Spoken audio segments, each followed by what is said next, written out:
Jesus, revelai-nos o sentido da Escritura. Fazei o nosso coração arder quando falardes. Aleluia, aleluia, aleluia, aleluia, aleluia, aleluia, aleluia, aleluia.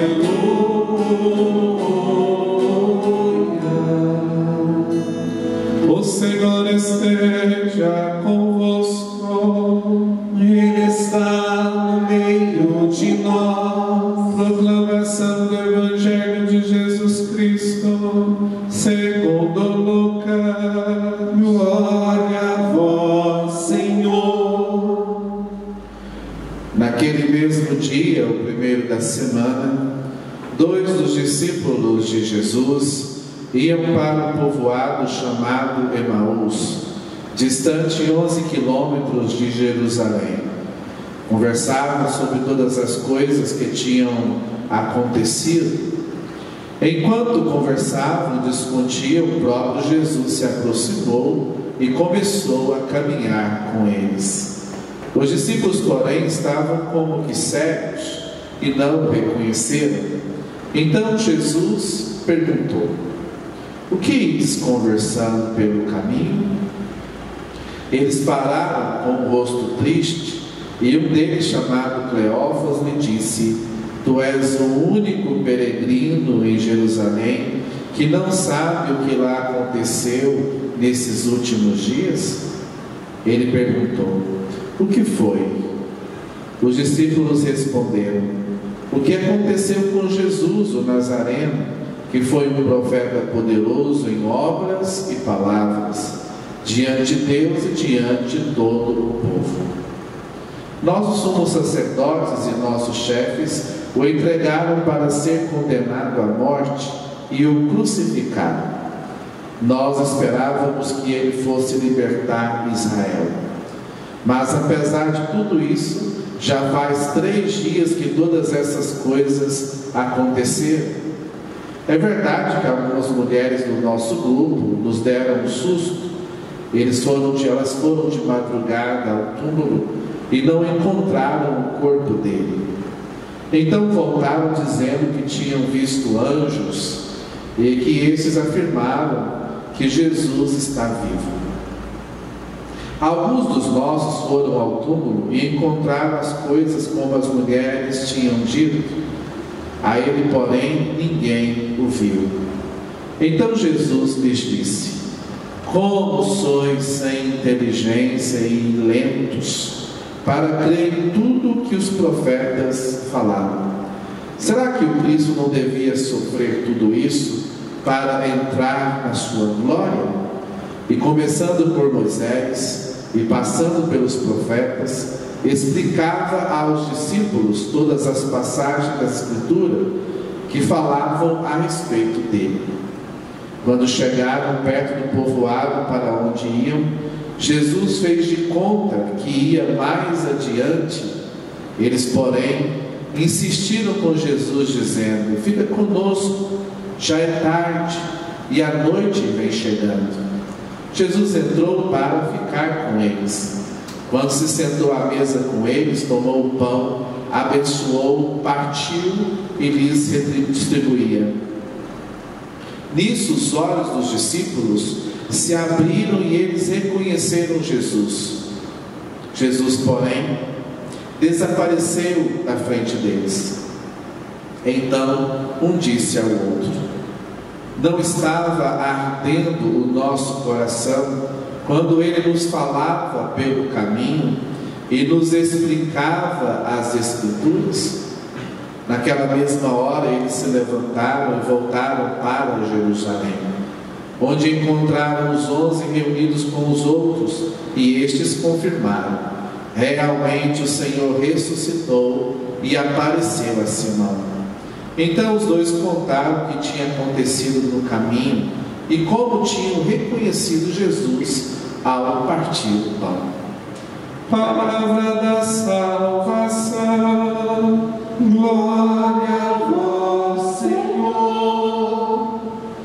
Peçamos a luz do céu, deixando-nos entrar, iluminando nosso coração e a nossa mente. Deixa a luz do céu entrar.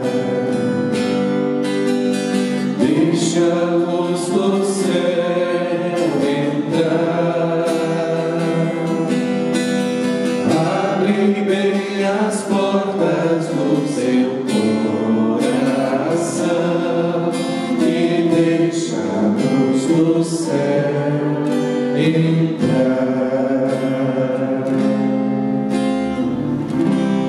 Ontem nós falamos da primeira leitura, já celebrando a missa de hoje, e tocamos na segunda leitura. Hoje vamos falar um pouquinho do Evangelho, embora ele já apareceu um dia de semana atrás, que é essa aparição de Jesus aos discípulos de Emaús. Esse texto abre muitas nuances de reflexão. Como nós estamos no tempo pascal e é um desenrolar da Páscoa do Senhor, essa aparição aos seus discípulos, poderíamos colocar 4 pontos interrelacionados, mas sobretudo que permeia entre esses primeiro e último ponto. O que nós temos aqui? Primeiro, um evento fundante, digamos assim. Nós temos a Páscoa do Senhor. O Senhor ressuscitou, como disse, assim como a primeira leitura fala, no grande testemunho de Pedro, a respeito de Jesus. Ele veio, fez o bem, não foi aceito por todos, levou ele à morte, mataram ele, pregando numa cruz, mas Deus não abandonou ele, deixou ele à própria sorte, não, o ressuscitou. Essa vitória de Jesus sobre a morte tem um efeito tão impactante e ao mesmo tempo tão profundo, que a sua compreensão para depois dar testemunho, ela vai passar por uma caminhada, digamos assim. Ele vai aparecendo aos seus discípulos, eles vão vendo o Mestre, têm medo, não entendem, por mais que Jesus tenha avisado que ele ia morrer e ia ressuscitar. Então é um evento que demora, a compreensão vai se assentando, vai se aprofundando, à medida que eles vão tendo a experiência como Jesus vencedor da morte. Então nós temos o evento Páscoa. E aqui nós temos o último evento, que é o testemunho. Os dois voltaram frustrados de Jerusalém e voltam alegres para Jerusalém para ajudar os discípulos com seu testemunho que o evento da Páscoa é verdadeiro, que aquilo que as mulheres e os outros afirmaram é verdadeiro, porque também nós tivemos com ele. Então, o que se espera de alguém que compreende e vive a Páscoa é que dê testemunho. Porque a grande missão dos discípulos, como a gente vê na primeira leitura, e aí aparece também na segunda, é que eles deram testemunhas da Páscoa. Eles são testemunhas de que Jesus está vivo e ressuscitado. Aparece na primeira leitura também, né? Deixe de ser ousado, diz Pedro, né? Ele ressuscitou, está vivo.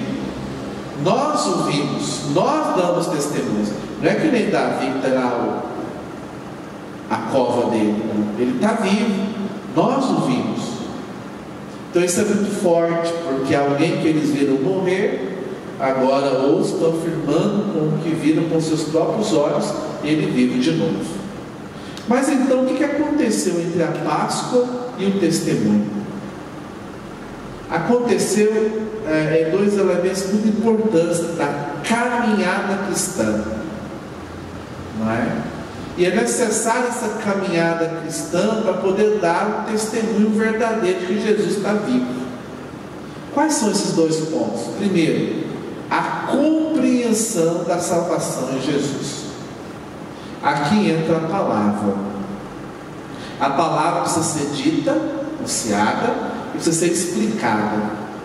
Então nós que caminhamos, uma vez que nós vivemos com o Senhor no batismo, aderimos, e caminhamos para compreender essa certeza de que Ele caminha conosco, que nós somos seus discípulos, mas nem sempre, aliás, geralmente nós somos, como aqui as palavras fortes, lentos, não é? E sem inteligência. Jeito bacana de dizer burro e devagar. Porque às vezes nós somos muito devagar para compreender as coisas de Deus. Então precisou Jesus mostrar que o Antigo Testamento todo prepara a vinda dele. Precisou ele explicar que os profetas falam é dele, que Jesus é a palavra que foi falada por meio deles. Agora essa palavra encarnou-se, e essa palavra agora encarnada deu a vida e a retomou de volta. Então, para a gente poder dar um testemunho de que Jesus está vivo, a gente tem que dar sentido, a gente tem que compreender a sua palavra, a gente tem que fazer a experiência da sua palavra. O nosso coração precisa arder. E é tão bonito quem faz a experiência da palavra diária, da meditação, que quando ela fere o nosso coração, quando ela fala para nós, quando ela dá sentido ao que nós escutamos, aquilo que nós estamos vivendo, as exortações que ela nos faz, a direção que ela nos dá. E as pessoas hoje costumam seguir as suas cabeças e não a vontade de Deus ou a sua palavra. Então, nessa caminhada pós-Páscoa, nós precisamos entender e compreender a salvação em Jesus. Então é necessário que eu abra o meu coração, abra a minha inteligência. É necessário também de alguém que anuncie. E a igreja faz esse papel, não é? Através dos seus pastores, de explicar a palavra como eu estou explicando aqui agora. O outro elemento que faz parte da caminhada cristã, para que a gente possa ser testemunho da ressurreição ou do Cristo vivo, é reconhecê-lo na Eucaristia. É aquela experiência de que o Senhor caminha conosco, nos ensinando, através dos pastores, mas também Ele nos alimenta com a sua carne. O gesto de partir o pão, dar graças e distribuir, faz com que caiam as escamas. Por isso que às vezes o nosso coração arde, mas mesmo assim a gente até entende, mas precisa fazer a experiência, não é? Entender e experimentar. E aí é necessária a Eucaristia, alimentar-se do Senhor. O Senhor está vivo e nos alimenta com a sua carne, não é? Fica conosco, Senhor. Eles abriram os olhos quando Ele repartiu o pão. E é interessante porque essas são as duas liturgias da missa. Olha como as coisas se encaixam. Desde o início da igreja, quando eles se reuniam no meio da semana para a fração do pão, para a comunhão fraterna, para viver a doutrina dos apóstolos e para ao mesmo tempo a partilha dos bens, isso foi conceituando em duas liturgias. Se você pega a lição Justino, século I, você já vê lá o rito da missa. A missa tem duas liturgias: da palavra, nós vimos a primeira leitura do Antigo Testamento, respondemos cantando o salmo, ouvimos a segunda leitura do Novo Testamento, agora o padre fala o Evangelho, explica, depois nós vamos professar a fé como resposta e fazer os nossos pedidos. Liturgia da palavra. A palavra proclamada, nós escutamos, a palavra explicada e nós respondemos com a profissão de fé, que nós cremos. Então nós temos a mesa da palavra e a mesa da Eucaristia. Precisamos ser ensinados, iluminados, ajudar-nos a dar sentido e fazer a experiência da Eucaristia. Por isso que a missa é um centro vital, é a ápice da igreja, é a celebração mais importante da Igreja Católica Cristã. também ortodoxa, é pela qual nós, indo na missa, quem tem o hábito da missa diária, agora não tem jeito por causa do coronavírus, e tem muita gente que já sentiu na pele como enfraqueceu pela falta de estar na casa de Deus, participar da Santa Missa, comungar o seu corpo, ouvir a palavra. Nós fazemos como podemos, através dos meios sociais, não é? A missa está sendo transmitida online, virtualmente, mas a nossa fé não pode ser virtual, como o alerta do Papa. Tem que ser uma fé concreta. Então, os discípulos de Emaús é como se eles estivessem ali participando de uma missa. Foram instruídos por Jesus, e o Padre fala na pessoa de Cristo, e depois reconheceram partir o pão, e o Padre age na pessoa do Cristo, e aí sim eles podem sair e dar testemunho de que de verdade eles experimentaram o Senhor. Então, experimentar o Senhor não é cantar, chorar, meu Deus, um Deus romântico, como se a gente fosse a Rose e Deus fosse o Jack de Titanic. Não, é um amor concreto. Um amor concreto. Um amor que se manifesta no compromisso de vir aqui, ouvir a sua palavra, comer da sua carne e sair pelo mundo dando testemunho de que o Senhor vive e você o experimentou de verdade. Então, aquele que não vem à missa, aquele que não participa da missa, ele vai dar testemunho de quê? De uma vida ética? Não tem, às vezes é de princípios e valores, mas de um Deus que ele não experimentou. Os encontros fazem seu papel nas momentos de oração, mas se qualquer encontro, qualquer grupo de oração, qualquer movimento, se as pessoas participando desses movimentos, eles não vêm para a missa ou partem da missa, então esse movimento é vazio. Então, queridos irmãos, como nos ensina, não é? Os discípulos de Emaús?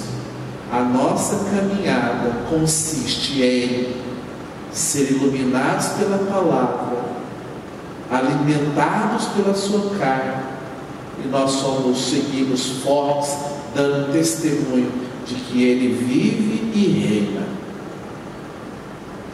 Louvado seja nosso Senhor Jesus Cristo. Para sempre seja louvado.